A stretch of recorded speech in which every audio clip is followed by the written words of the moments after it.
नाम है भारती भवन और इसके चैप्टर की इसका नाम है बहुपद।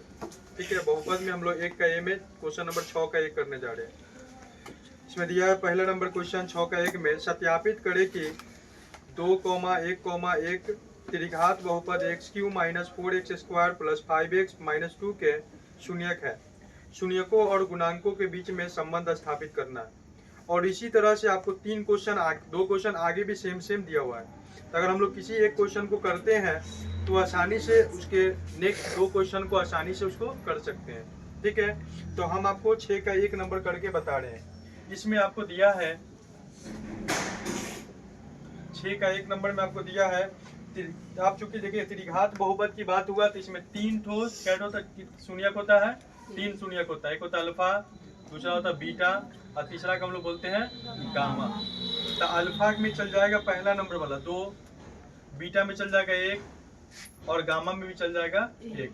और चूंकि ये चीज आपको मालूम होना चाहिए कि त्रिघात बहुपद का शून्यक है, ये साबित करना है इसके लिए। ठीक है, और इसमें क्या करना है आपको कि तो इसको हम लोग देखिए साबित करने के दो क्रियाकलाप है, 2 क्रियाकलाप है। जिसके माध्यम से बोलिएगा उसके माध्यम से हम आपको बता देंगे। गुणनखंड विधि है, दूसरा भाग विधि है। तो अगर आप बोलेंगे तो भाग विधि बता सकते हैं, बोलेंगे तो गुणनखंड विधि कर सकते हैं। तो पहला इस क्वेश्चन को हम लोग देखते हैं गुणनखंड विधि द्वारा। ठीक है, तो गुणनखंड विधि द्वारा अगर देखेंगे तो गुणनखंड विधि द्वारा क्या करेंगे, सबसे पहले हम लोग क्या करेंगे, पहला मान रखेंगे। इसमें अल्फा बराबर रखते हैं ना, इसमें मान रखेंगे। देखिए चूंकि हम लोग का त्रिघात बहुपद कौन है, त्रिघात बहुपद है,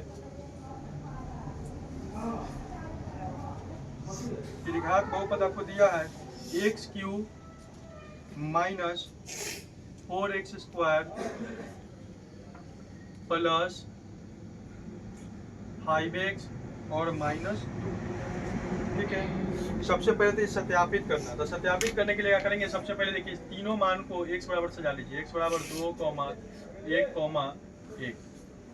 2,1,1 सबसे पहले हम लोग लिखेंगे x बराबर लेंगे यहाँ 2। तो जब 2 लेंगे तो क्या हो जाएगा, क्वेश्चन है हम लोगों का x³ - 4x² + 5x और -2। जहाँ जहाँ x दिख रहा है वहाँ क्या आ जाएगा, 2 आ जाएगा। तो क्या हो जाएगा 2 का पावर 3 - 4 गुने 2 का पावर 2 + 5 गुने 2 -2। अब 2 का पावर 3 है, इसका मतलब क्या होता है, 2 कै बार लिखाएगा, 3 बार लिखाएगा। और -4 गुने 2 के पावर 2 है तो 2 कै बार लिखाएगा, 2 मरतबा +5 गुना 10 -2। क्लियर है, 2 दूना 4 दूना 8 हो जाएगा, अब -4 दूना 8 दूना 16 हो जाएगा, अब +10 हो जाएगा, -2 हो जाएगा। और चूंकि हम आपको बताए हैं कि यहाँ पर एक चीज ध्यान रखते हैं कि इसके पहले कुछ नहीं था, प्लस है, तो अपना जो है ना सेम जो चिन्ह दिखने वाला है सेम चिन्ह के पास में जाएगा। देखिएगा सेम दिख रहा है तो क्या हो जाएगा, 10 और 8 क्या हो जाएगा, 18 हो जाएगा। और -16 और -2 का हो जाएगा, -18 हो जाएगा। देखिए 0 आ गया, इसका मतलब ये शून्यक है, मतलब ये इसका क्या है, समझ रहे हैं ना। गुणनखंड आ गया, मतलब 0 आ जाएगा तो समझिए कि वो चीज है। अब फिर हम लोग नेक्स्ट स्टेप में जाएंगे, फिर लेंगे x बराबर क्या, x बराबर 1 लेंगे, क्योंकि दोनों तो एक ही है, तो एक को साबित करेंगे दूसरा हो जाएगा। तो हम लोग जब 1 रखेंगे तो क्वेश्चन हो जाएगा x³ - 4x² + 5x और +5x और माइनस क्या हो जाएगा, -2।